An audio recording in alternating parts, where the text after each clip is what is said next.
Hello friends, मैं doctor Vikramjit Singh MBBS MS MCH neurosurgery consultant neurosurgeon sacred heart hospital ਅੱਜ ਤੁਹਾਡੇ ਨਾਲ ਐਪੀਲੈਪਸੀ ਦੇ ਟੌਪਿਕ ਤੇ ਗੱਲ ਕਰਨ ਜਾ ਰਹੇ ਹਾਂ। ਜਿਵੇਂ ਤੁਹਾਨੂੰ ਪਤਾ ਹੈ ਕਿ 14 ਫਰਵਰੀ ਇੰਟਰਨੈਸ਼ਨਲ ਐਪੀਲੈਪਸੀ ਡੇ ਮਨਾਇਆ ਜਾਂਦਾ ਹੈ ਤੇ ਪੂਰਾ ਫਰਵਰੀ ਦਾ ਜਿਹੜਾ ਮੰਥ ਹੈ ਉਹ ਐਪੀਲੈਪਸੀ ਦੀ ਅਵੇਅਰਨੈਸ ਲਈ ਆਪਾਂ ਡੈਡੀਕੇਟ ਕਰਦੇ ਹਾਂ।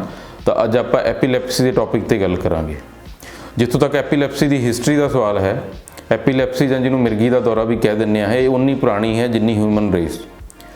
ਸ਼ੁਰੂ ਤੋਂ ਲੋਕ ਸੋਚਦੇ ਸੀ ਕਿ ਕਿਸੇ 'ਚ ਕੋਈ ਆਤਮਾ ਆ ਗਈ ਹੈ, ਕੁਝ ਹੋਰ ਆ ਗਿਆ ਹੈ, ਬਟ ਹੌਲੀ ਹੌਲੀ ਜਿਵੇਂ ਜਿਵੇਂ ਮੈਡੀਕਲ ਸਾਇੰਸ ਅੱਗੇ ਵਧੀ ਤਾਂ ਸਮਝ 'ਚ ਆਇਆ ਕਿ ਇਹ ਵੀ ਬਾਕੀ ਬਿਮਾਰੀਆਂ ਵਾਂਗ ਬਿਮਾਰੀ ਹੈ ਤੇ ਇਹਦਾ ਵੀ ਜਿਹੜਾ ਹੈ ਇਲਾਜ ਸੰਭਵ ਹੈ।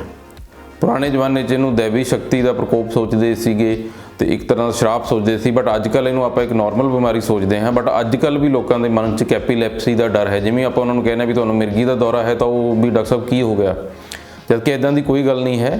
ਇਹ ਪੂਰੀ ਤਰ੍ਹਾਂ ਨਾਲ ਟ੍ਰੀਟੇਬਲ ਡਿਜ਼ੀਜ਼ ਹੈ।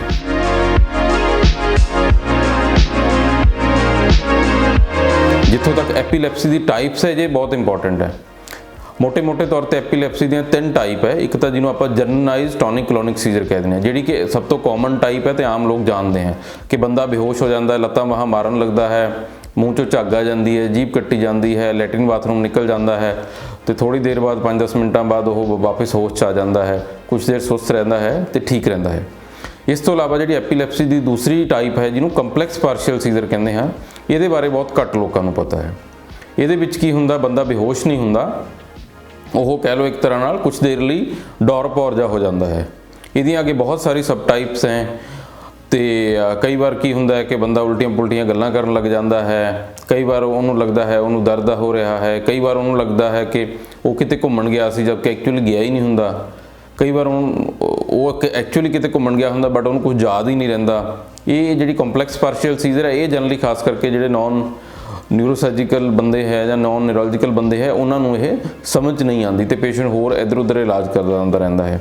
ਤੀਸਰੀ ਜਿਹੜੀ ਟਾਈਪ ਹੈ, ਜਿਹਨੂੰ ਆਪਾਂ ਸਿੰਪਲ ਪਾਰਸ਼ੀਅਲ ਸੀਜ਼ਰ ਕਹਿੰਦੇ ਹਾਂ, ਉਹਦੇ ਵਿੱਚ ਮਤਲਬ ਕੀ ਹੈ, ਬੰਦਾ ਹੋਸ਼ 'ਚ ਹੀ ਰਹਿੰਦਾ ਬਟ ਉਹਦੀ ਲੱਤ ਹਿਲਦੀ ਹੈ ਜਾਂ ਬਾਂਹ ਹਿਲਦੀ ਹੈ ਜਾਂ ਅੱਖ ਭੜਕਦੀ ਹੈ। ਇਹ ਹਾਲਾਂਕਿ ਪੇਸ਼ੈਂਟ ਨੂੰ ਦੇਖਣ ਨੂੰ ਇਹ ਬੜੀ ਇੱਦਾਂ ਲੱਗਦਾ ਹੈ ਕਿ ਕੋਈ ਖਾਸ ਚੀਜ਼ ਨਹੀਂ, ਬਟ ਇਹ ਥੋੜ੍ਹੀ ਜਿਹੀ ਰਿਲੇਟਿਵਲੀ, ਕਿਉਂਕਿ ਇਹਦੇ ਵਿੱਚ ਕਾਰਨ ਕਈ ਵਾਰ ਫੋਕਲ ਕਾਰਨ ਹੁੰਦਾ ਜਿਹ 'ਚ ਆਪਰੇਸ਼ਨ ਵਗੈਰਾ ਦੀ ਵੀ ਲੋੜ ਪੈਂਦੀ ਹੈ। ਤਾਂ ਇਹ ਮੋਟੀਆਂ 3 ਟਾਈਪਸ ਹੈਗੀਆਂ ਆਮ ਲੋਕਾਂ ਲਈ। ਵੈਸੇ ਐਪੀਲੈਪਸੀ ਦੀਆਂ ਬਹੁਤ ਸਾਰੀਆਂ ਟਾਈਪਸ ਹੁੰਦੀਆਂ, ਮਾਇਓਕਲੋਨਿਕ ਜਰਕਸ ਹੈ, ਹੋਰ ਹੈ, ਬਟ ਉਹ ਆਮ ਲੋਕਾਂ ਦੀ ਸਮਝ ਤੋਂ ਇੱਕ ਤਰ੍ਹਾਂ ਨਾਲ ਕਹਿ ਲਓ ਬਾਹਰ ਹੁੰਦੀਆਂ ਹਨ।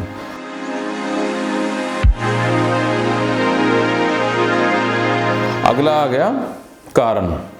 ਜਿੱਥੋਂ ਤੱਕ ਐਪੀਲੈਪਸੀ ਦਾ ਸੰਬੰਧ ਹੈ, ਇਹਦੇ ਉਮਰ ਦੇ ਹਿਸਾਬ ਨਾਲ ਅੱਡ-ਅੱਡ ਕਾਰਨ ਹੁੰਦੇ ਆ। ਬੱਚਿਆਂ ਦੇ ਵਿੱਚ ਜਨਰਲੀ ਬੱਚੇ ਨੂੰ ਜਨਮ ਦੇ ਟਾਈਮ ਤੇ ਆਕਸੀਜਨ ਦੀ ਕਮੀ ਰਹਿਣਾ ਬਹੁਤ ਵੱਡਾ ਕਾਰਨ ਹੈ, ਜਾਂ ਬੱਚੇ ਦਾ ਬ੍ਰੇਨ ਠੀਕ ਤਰੀਕੇ ਨਾਲ ਨਾ ਬਣਨਾ, ਜਿਹਨੂੰ ਆਪਾਂ ਕੰਜੈਨੀਟਲ ਮਾਲਫਾਰਮੇਸ਼ਨ ਕਹਿੰਦੇ ਆ, ਉਹ ਇੱਕ ਦੂਸਰਾ ਕਾਰਨ ਹੈ। ਛੋਟੇ ਬੱਚਿਆਂ 'ਚ ਈਵਨ ਸਿੰਪਲ ਬੁਖਾਰ ਆਉਣ ਨਾਲ ਵੀ ਦੌਰੇ ਆਉਣ ਲੱਗਦੇ ਆ, ਜਿਨ੍ਹਾਂ ਨੂੰ ਫੈਬਰਾਈਲ ਸੀਜ਼ਰ ਕਿਹਾ ਜਾਂਦਾ ਹੈ।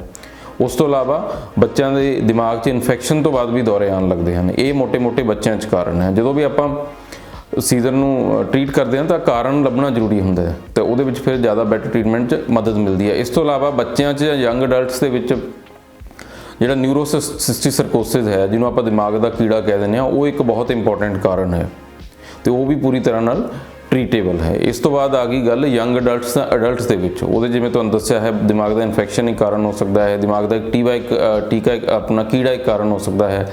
ਇਸ ਤੋਂ ਇਲਾਵਾ ਦਿਮਾਗ ਦੀ ਟੀਵੀ ਵੀ ਇੱਕ ਕਾਰਨ ਬਣਦਾ ਹੈ ਐਪੀਲੈਪਸੀ ਦਾ। ਉਸ ਤੋਂ ਇਲਾਵਾ ਖਰਾਬ ਨਾੜਾਂ ਦਾ ਗੁੱਛਾ, ਜਿਹਨੂੰ ਅਸੀਂ ਐਟਰੀਓਵੀਨਸ ਮਾਲਫਾਰਮੇਸ਼ਨ ਕਹਿ ਦਿੰਦੇ ਹਾਂ, ਉਹ ਇੱਕ ਕਾਰਨ ਬਣਦਾ ਹੈ। ਤੇ ਥੋੜਾ ਜਿਹਾ ਲੇਟ ਅਡਲਟ 30-40 ਸਾਲ ਦੀ ਉਮਰ ਦੇ ਵਿੱਚ ਬ੍ਰੇਨ ਟਿਊਮਰ ਇੱਕ ਬਹੁਤ ਇੰਪੋਰਟੈਂਟ ਕਾਰਨ ਹੈ ਐਪੀਲੈਪਸੀ ਦਾ। तो अगर 30-40 साल के ठीक ठाक बंदे एपीलैप्सी हो रही है तो उन्होंने अपने टैसट कराने चाहिए हैं। हो सकता उन्होंने ब्रेन ट्यूमर भी हो सकता।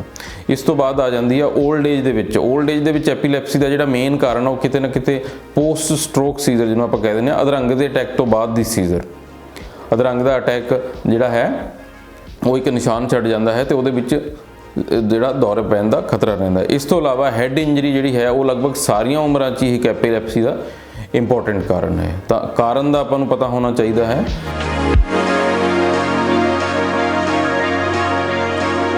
हुण आप गल करते हैं भी किहड़े टैस्टां की लोड़ होंदी है जिहड़ी एपीलैप्सी दे विच। एपीलैप्सी च मेनली 2 टैस्टां की लोड़ होंदी है, एक हुंदा MRI दिमाग का और दूसरा है EEG। जिथों तक MRI का सवाल है, MRI सानू स्ट्रक्चरल डिफॉर्मिटीज़ बारे दसदा है भी की ऑक्सीजन की कमी रही है, जां कोई खराब नाड़ां का गुच्छा है, जां कोई ट्यूमर है, जां कोई अधरंग का अटैक है, जां कोई निशान है। ਤਾਂ ਉਹ ਆਪਾਂ ਨੂੰ ਕਾਰਨ ਡਿਫਾਈਨ ਕਰਨ ਦੇ ਵਿੱਚ ਹੈਲਪ ਕਰਦਾ ਹੈ। ਤੇ ਦੂਸਰਾ ਇਹ ਦੱਸਣ 'ਚ ਵੀ ਹੈਲਪ ਕਰਦਾ ਹੈ ਕਿ ਕਿਸੇ ਆਪਰੇਸ਼ਨ ਦੀ ਲੋੜ ਹੈ ਜਾਂ ਨਹੀਂ ਹੈ। ਦੂਸਰਾ ਜਿਹੜਾ ਐਪੀਲੈਪਸੀ ਦਾ ਇੰਪੋਰਟੈਂਟ ਟੈਸਟ ਹੈ ਉਹ ਹੈ EEG। EEG ਆਪਾਂ ਨੂੰ ਇਹ ਦੱਸਣ 'ਚ ਹੈਲਪ ਕਰਦਾ ਹੈ ਕਿ ਐਪੀਲੈਪਸੀ ਹੈ ਜਾਂ ਨਹੀਂ ਹੈ ਤਾਂ ਉਹਦੀ ਟਾਈਪ ਕੀ ਹੈ ਤੇ ਰਿਸਪੌਂਸ ਟੂ ਥੈਰੇਪੀ। ਜਿਵੇਂ ਆਪਾਂ ਐਂਟੀ ਐਪੀਲੈਪਟਿਕ ਡਰੱਗਸ ਦਿੰਦੇ ਹਾਂ, ਪੇਸ਼ੈਂਟ ਦੀ EEG ਠੀਕ ਹੁੰਦੀ ਜਾਂਦੀ ਹੈ ਤੇ ਈਵਨ ਥੈਰੇਪੀ ਕਦੋਂ ਸਟਾਪ ਕਰਨੀ ਹੈ ਉਸ 'ਚ ਵੀ EEG ਆਪਾਂ ਨੂੰ ਹੈਲਪ ਕਰਦਾ ਹੈ। ਤੇ ਤੀਸਰੇ ਨੰਬਰ ਤੇ ਆ ਗਿਆ ਟ੍ਰੀਟਮੈਂਟ। ਐਪੀਲੈਪਸੀ 'ਚ 90% ਕੇਸ ਜਿਹੜੇ ਹੈ ਅੱਜ ਕੱਲ੍ਹ ਬਹੁਤ ਸਾਰੀਆਂ ਐਂਟੀ ਐਪੀਲੈਪਟਿਕ ਡਰੱਗ ਹੈ ਤੇ ਉਹ ਦਵਾਈਆਂ ਨਾਲ ਹੀ ਠੀਕ ਹੋਣ ਦੇ ਜਿਹੜੇ ਹੈ ਕਾਬਿਲ ਹੁੰਦੇ ਹਨ। ਓਨਲੀ 5 ਜਾਂ 10% ਕੇਸਾਂ ਦੇ ਵਿੱਚ ਜਿਹੜੀ ਆਪਾਂ ਨੂੰ ਆਪਰੇਸ਼ਨ ਦੀ ਲੋੜ ਪੈਂਦੀ ਹੈ।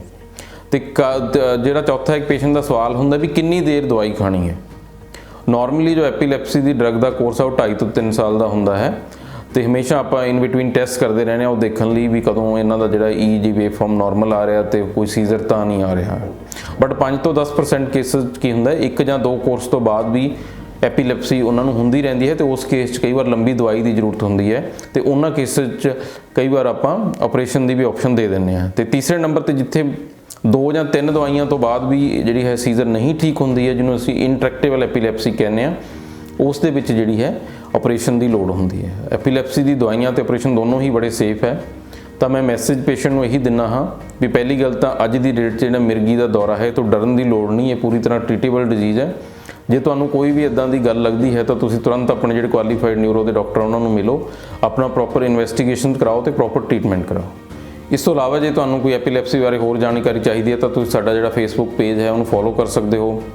ਸਾਡਾ ਜਿਹੜਾ WhatsApp ਨੰਬਰ ਆ ਉਹਦੇ ਤੁਸੀਂ ਕੁਐਸਚਨ ਕਰ ਸਕਦੇ ਹੋ ਤੇ ਮੈਨੂੰ ਮਿਲ ਵੀ ਸਕਦੇ ਹੋ। ਮੈਂ ਸਵੇਰੇ 9 ਤੋਂ 3 ਵਜੇ ਤੱਕ ਸੈਕਰਡ ਹਾਰਟ ਹਸਪੀਟਲ ਮਿਲਦਾ ਹਾਂ ਤੇ ਸ਼ਾਮ ਨੂੰ 5 ਤੋਂ 8 ਵਜੇ ਤੱਕ ਆਪਣੇ ਕਲੀਨਿਕ ਤੇ ਮਿਲਦਾ ਹਾਂ।